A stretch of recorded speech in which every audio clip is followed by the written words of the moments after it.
Existe no direito dois tipos de providências que podem ser pedidas. Tá? Existe uma coisa que se chama tutela inibitória e existe indenização. São duas coisas diferentes. Por exemplo, se você tem uma casa que tem uma vista bonita e alguém vai construir um prédio na sua frente, você pode pedir duas coisas. Pode pedir que ele seja impedido de construir para não tirar a vista da sua casa, chama-se tutela inibitória. Você pode deixar ele construir e pedir uma indenização. São duas medidas jurídicas diferentes. Você, como ofendido, pode escolher o que vai fazer. O direito lhe dá as duas medidas. No Brasil, na área essa da invasão da privacidade, da ofensa por danos morais, você pode fazer as duas coisas.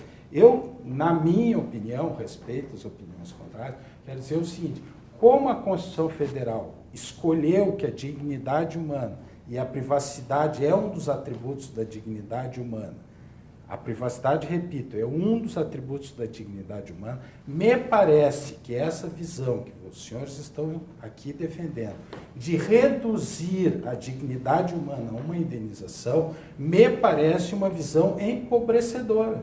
Me desculpe, é a minha opinião. Eu acho que se nós reduzirmos a dignidade humana a um valor indenizatório, não é o que o legislador quis. O legislador, ao botar a dignidade humana no artigo 1º, ele colocou-a no patamar acima de um valor. Para o Roberto Carlos, se ele vai ganhar 500, 1 milhão ou 5 milhões, não paga a dignidade dele. Para vocês pode ser que pague, para ele não paga. Ele não quer isso. Pode dar 50 milhões para ele não resolve. Ele prefere usar a tutela inibitória e é um direito dele que a Constituição assegura. Se vocês quiserem uma indenização, é um direito de vocês, vocês escolhem, não é a opção dele. Eu, legislador, ao botar no artigo 1º, princípio da dignidade humana, assegurou isso à pessoa ofendida e só ela pode escolher. Se ela quiser uma indenização, ela escolhe a indenização. Se ela quer uma indenização, como os senhores estão dizendo, que a dignidade de vocês vale uma indenização, vocês escolhem. Não é a escolha dele. Respeitem, por favor. É esse tem uma escolha. Está escrito na Constituição. O debate está sendo assim, o outro lado, ou seja, as pessoas que estão lutando contra a liberdade de expressão, estão fazendo uma confusão assim. Primeiro, achar que os biógrafos, uma biografia é já de cara é uma quebra de privacidade. Não é. E até porque a gente não é contra a privacidade, nem contra as garantias legais da privacidade. A privacidade está garantida. Ela não é, ninguém está falando a liberdade de expressão exclui a privacidade. Sim, o que está tendo é um entendimento errado do conceito de privacidade. Por exemplo, eu vejo os artigos do Gil, do Chico, do Caetano, que estão saindo, da Marília Pêra. Eles usam assim, a minha vida, a minha história. Assim, a minha história, não existe isso. A história não pertence a ninguém. A narrativa das histórias não pertence a você nem a mim. Isso aqui que está acontecendo hoje não pertence a mim. A história do Roberto Carlos tem sessões de gravações que tem 20 músicos lá, um produtor, um maestro, um técnico de som, um executivo. É a história dessas 30 pessoas que estão lá. Essas pessoas têm direito de falar que estiveram com o Roberto Carlos, que brigaram com o Roberto Carlos. Uma namorada tem direito de dizer que dormiu com o Roberto Carlos. E as pessoas têm direito de contar histórias. Os jornais têm direito de contar história, os livros têm direito de contar história. O que estão fazendo, esse artigo 20 e o artigo 17 do Código Civil, são duas aberrações que não deviam existir, eles deviam não ser mudados, eles deviam ser suprimidos do Código Civil, porque são anacrônicos. Até a redação dele, você tem parece coisa do século XIX.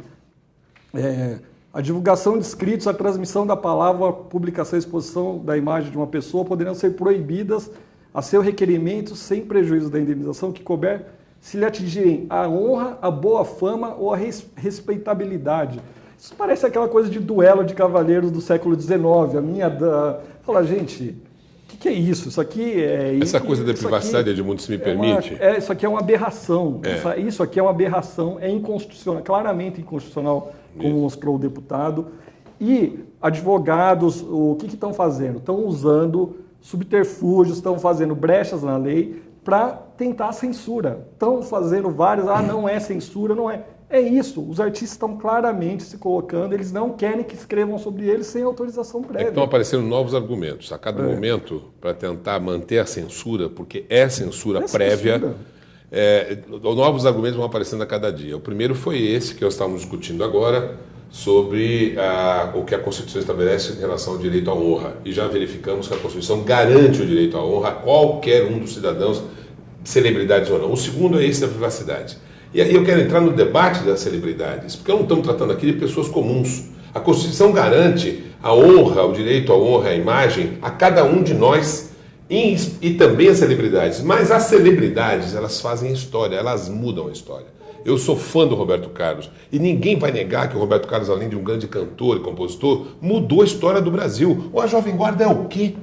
A Jovem Guarda, as terminologias do Elma Brasa Mora, do carro na Rua Augusta, 120 por hora, dos mecanismos de contestação embutidos na história do Roberto Carlos, eles fazem parte da historiografia do Brasil, eles mudaram a vida do Brasil. E, portanto, eles são pessoas públicas, são celebridades. Nós estamos discutindo pessoas públicas aqui. O Caetano Veloso e o Gil, o Chico Buarque, então, meu Deus, foram vítimas da ditadura, construíram a sua obra em cima disso. Por que não permitir que autores, criadores, e aí eu vou entrar no quarto ponto, que é do direito autoral, que é a nova confusão que se estabeleceu nessa semana. Por que Rui Castro não pode escrever, o Paulo César não pode escrever, você não pode escrever sobre o Raul Seixas, como artistas produzindo uma obra artística? E aqui uma contradição importante. Essa contradição, para mim, é a maior de todas. Observem bem, nós derrubamos, graças a Deus, a censura, aquela coisa odiosa que a ditadura colocou, e vocês, jornalistas, podem escrever a qualquer momento tudo sobre qualquer um. Se você quer escrever sobre mim, deputado Newton Lima, toda semana, um artigo, com a opinião que quiser, boa, certa, ruim, má, com verdades ou mentiras, é um direito teu e ninguém pode caçar.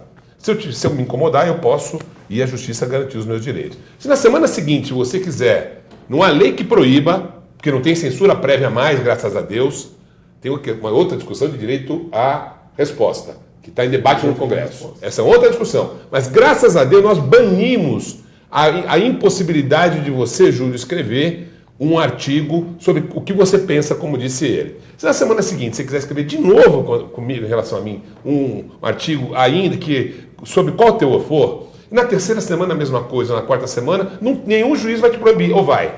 Agora, se você juntar esses 4 artigos semanais num livro e pôr para vender sobre a biografia do deputado Newton Lima, aí um juiz vai falar, agora virou livro, é uma obra artística, eu posso, Newton Lima, posso ir lá pedir para não sair. Quer dizer, sai como artigo do Estadão durante 4 semanas, mas não sai na prateleira como um livro impresso para ser vendido. Ali tem um detalhe, né? O livro impresso é muito menos vendido e atinge muito menos pessoas do que os artigos que você vai fazer. Portanto, essa história da honra tem uma conversa mole nessa discussão, que é insustentável, porque ela é paradoxal. No fundo, nós não queremos e não podemos aceitar censura prévia de forma mais nenhuma depois de tantos anos de ditadura e sofrimento.